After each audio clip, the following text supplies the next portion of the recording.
Google map പലരെയും അബദ്ധത്തിൽ ചെന്ന് ചാടിച്ചിട്ടുണ്ട്. ഇപ്പോഴിതാ ഗൂഗിൾ മാപ്പ് നോക്കി പോയവർക്ക് മൂന്നാറിൽ വഴിതെറ്റിയിരിക്കുന്നു. ഇവരുടെ കാറ് പള്ളിയുടെ പടിക്കെട്ടിൽ കുടുങ്ങിപ്പോയി. കൈവരിയിൽ ഇടിച്ചു നിന്നതിനാൽ തലനാരിഴയ്ക്കാണ് ദുരന്തം ഒഴിവായി പോയത്. തിങ്കളാഴ്ച രാവിലെ 6:30യോടെയാണ് സംഭവം നടക്കുന്നത്. വിനോദസഞ്ചാരത്തിനെത്തിയ കോട്ടയം സ്വദേശികളുടെ കാറാണ് മൂന്നാർ മൗണ്ട് കാർമേൽ ബസിലിക്കയുടെ പടിക്കെട്ടിൽ കുടുങ്ങിപ്പോയത്. മൂന്നാർ റോഡിൽ ഗതാഗത നിയന്ത്രണം ഉള്ളതിനാൽ ഗൂഗിൾ മാപ്പ് നോക്കി GH റോഡിലൂടെ ഓടി വന്ന കാറ് ബസിലിക്കയിലേക്കുള്ള റോഡിലൂടെ നീങ്ങി പള്ളിയുടെ പാർക്കിംഗ് ഗ്രൗണ്ടിലെത്തി. ഇവിടം വരെ മാത്രമേ റോഡ് ഉണ്ടായിരുന്നുള്ളൂ.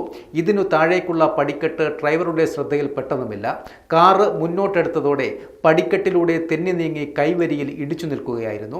വാതിലുകൾ തുറക്കാൻ കഴിയാതെ വന്നതോടെ ചില്ലുകൾ താഴ്ത്തിയാണ് യാത്രക്കാരെ പുറത്തിറക്കിയത്. ആർക്കും പരുക്കു പറ്റിയിട്ടില്ല. അപകടം നടന്നതിൻ്റെ തൊട്ടു താഴെയായി വീടുകളുമുണ്ട്. ഗൂഗിൾ മാപ്പ് നോക്കി യാത്ര ചെയ്താണ് പള്ളിക്ക് സമീപം എത്തിയതെന്ന് യാത്രക്കാർ നാട്ടുകാരോട് പറഞ്ഞു. ഉച്ചയോടെ ക്രെയിൻ ഉപയോഗിച്ച് കാറ് വലിച്ചു കയറ്റി.